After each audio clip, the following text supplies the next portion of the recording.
हंसदेव अरण्य के जंगलों में इन दिनों सिर्फ कटाई मशीनों की गूंज सुनाई दे रही है। ये विनाश सिर्फ एक पूंजीपति अडानी की जिद के लिए है, जो हंसदेव से कोयला निकालकर मुनाफा कमाना चाहता है, जिसके लिए यहाँ के जंगलों को कुर्बान किया जा रहा है, जो हंसदेव के असंख्य जीव जंतुओं और आदिवासियों का घर है। छत्तीसगढ़ के उत्तरी कोरबा, दक्षिणी सरगुजा और सूरजपुर जिले के बीच में स्थित लगभग 1700 वर्ग किलोमीटर में फैला यह जंगल अपनी जैव विविधता के लिए जाना जाता है। Wild life institute of India की साल 2021 की रिपोर्ट के मुताबिक हंसदेव अरण्य गोंड, लोहार, ओरांव और पहाड़ी कोरबा जैसी आदिवासी जातियों के 10,000 लोगों का घर है। यहाँ लगभग 82 तरह के पक्षी, दुर्लभ प्रजाति की तितलियां और 167 प्रकार की वनस्पतियां पाई जाती हैं। कुछ साल पहले ही खुलासा हुआ कि हंसदेव जंगल की हरियाली के नीचे काला सोना यानी कोयला दबा है, वो भी इतना कि कई दशकों तक खुदाई की जाए तो भी खत्म ना होगा। इस खुलासे के बाद हंसदेव की जमीन सोना नजर आ रही है। वहीं इस खुलासे से पहले ही हंसदेव अरण्य को वर्ष 2009 में केंद्रीय वन, पर्यावरण एवं क्लाइमेट चेंज मंत्रालय ने खनन के लिए नो गो एरिया घोषित किया था, लेकिन 2 साल बाद ही 2011 में तत्कालीन केंद्रीय पर्यावरण मंत्री जयराम रमेश ने इस क्षेत्र में 3 कोल ब्लॉक तारा, परसा ईस्ट, केतेबासन को यह कहते हुए सहमति दी थी कि इसके बाद हंसदेव अरण्य में किसी अन्य खनन परियोजना को स्वीकृति प्रदान नहीं की जाएगी। पूरे इलाके में कुल 20 कोल ब्लॉक चिन्हित हैं, जिसमें से 6 ब्लॉक में खदानों के खोले जाने की प्रक्रिया जारी है। इन परियोजनाओं में करीब 1862 हेक्टेयर निजी और शासकीय भूमि सहित 7,730 हेक्टेयर वन भूमि का भी अधिग्रहण होना है, यानी ओपन कास्ट माइनिंग के लिए 2,000 एकड़ में फैले जंगल का सफाया करना पड़ेगा। अगर खुदाई होती है तो आदिवासी बेघर हो जाएंगे, पर्यावरण को बहुत बड़ा नुकसान होगा। बस इसलिए हंसदेव क्षेत्र के 40 गांवों ने मिलकर हंसदेव अरण्य बचाओ संघर्ष समिति बनाई है, जो बीते 6 सालों से लगातार आंदोलन कर रही है। आदिवासियों का कहना है कि ये जंगल उत्पाद और खाने की चीजें देता है। महुआ, साल, तेंदू पत्ता, शहद, चिरौंजी, लाख, रेशम, बांस और तेंदू पत्ते से सभी आदिवासी परिवारों को सालाना 65 से 70,000 रुपयों की आमदनी हो जाती है। हंसदेव अरण्य का पूरा क्षेत्र 5वीं अनुसूची में आता है। ऐसे में वहां खनन के लिए ग्राम सभा की मंजूरी जरूरी है। आंदोलन कर रहे लोगों का कहना है कि ग्राम सभा ने मंजूरी नहीं दी है। वजह यह है कि परसा ईस्ट केते बासेन खदान के लिए कुल 1136 हेक्टेयर जंगल काटा जाना है, जिसमें से 137 हेक्टेयर काटा जा चुका है। आप देख सकते हैं। इसके साथ ही परसा कोल ब्लॉक के 1267 हेक्टेयर काटा जाएगा। लगभग 9 लाख पेड़ काटे जाएंगे।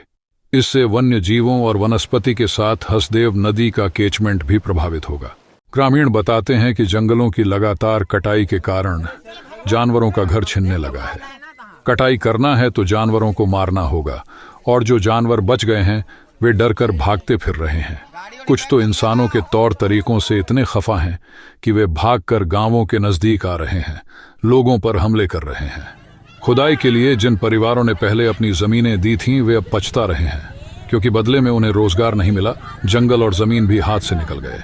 पुलिस ने 4 दिन पहले तड़के 6 बजे ही हंसदेव अरण्य बचाओ संघर्ष समिति के रामलाल करियाम, जयनंदन पोते और ठाकुर राम सहित 15 से अधिक आंदोलनकारियों को नजरबंद कर दिया। गांव में पुलिस फोर्स को तैनात कर पेड़ों की कटाई शुरू की गई है।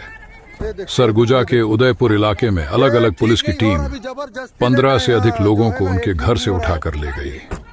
जब लोग घरों से निकले तो पता चला कि पेंड्रामार जंगल के आसपास 450 से अधिक जवान तैनात हैं।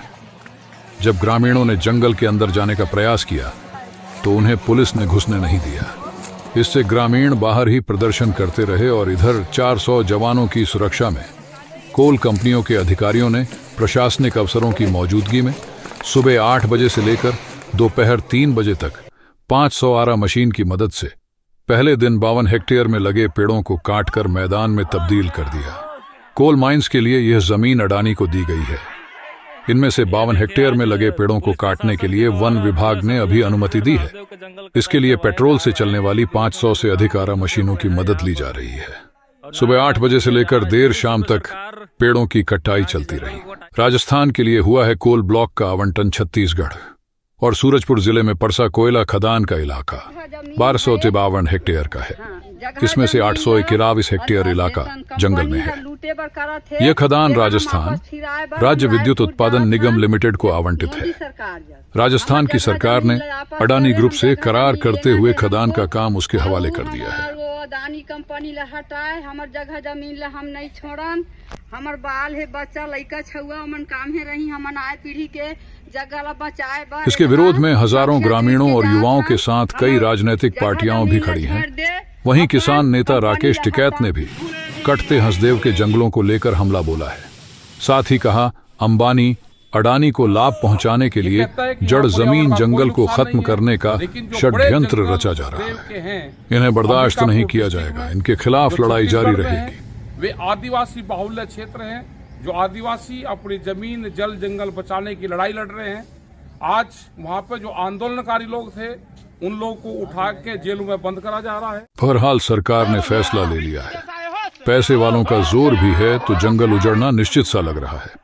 वहीं हंसदेव अरण्य को बचाने वाले मोर्चे पर चंद निहत्थे आदिवासी खड़े हैं, जिनके पास ना तो योजना है और ना ही साधन। अब देख रहे थे न्यूज बिंदास की स्पेशल रिपोर्ट हंसदेव अरण्य पर। ऐसे ही लेटेस्ट न्यूज और जानकारियों के लिए बने रहिए न्यूज बिंदास के साथ।